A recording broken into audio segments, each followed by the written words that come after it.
विशाल वृक्षों में लताएं उलझी हुई ऐसी मालूम होती हैं मानो नाना प्रकार के तंबू तान दिए गए हैं।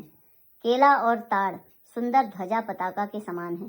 इन्हें देखकर वही नहीं मोहित होता जिसका मन धीर है।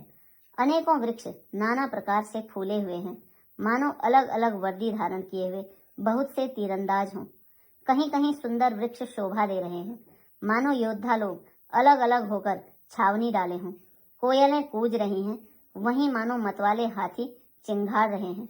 ढेक और महोक पक्षी मानो ऊंट और खच्चर हैं। मोर, चकोर, तोते, कबूतर और हंस मानो सब सुंदर ताजे अरबी घोड़े हैं। तीतर और बटेर पैदल सिपाहियों के झुंड हैं। कामदेव की सेना का वर्णन नहीं हो सकता। पर्वतों की शिलाएं रथ और जल के झरने नगाड़े हैं। पपीहे भाट हैं जो गुण समूह का वर्णन करते हैं। भंवरों की गुंजार भेरी और शहनाई है।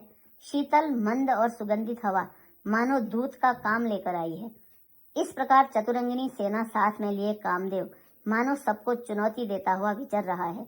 हे लक्ष्मण, कामदेव की इस सेना को देखकर जो धीर बने रहते हैं, जगत में उन्हीं की वीरों के अंतर्गत प्रतिष्ठा होती है।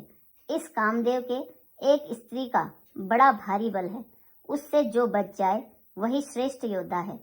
हे तात, काम, क्रोध और लोभ ये तीन अत्यंत प्रबल दुष्ट हैं। ये विज्ञान के धाम मुनियों के भी मनों को पल भर में क्षुब्ध कर देते हैं। लोभ को इच्छा और दंभ का बल है, काम को केवल स्त्री का बल है और क्रोध को कठोर वचनों का बल है। श्रेष्ठ मुनि विचार कर ऐसा कहते हैं। शिव जी कहते हैं, हे पार्वती, श्री रामचंद्र जी गुणातीत अर्थात तीनों गुणों से परे चराचर जगत के स्वामी और सबके अंतर की जानने वाले हैं। यह सब बातें कहकर उन्होंने कामी लोगों की दीनता दिखलाई है और धीर और विवेकी पुरुषों के मन में वैराग्य को दृढ़ किया है।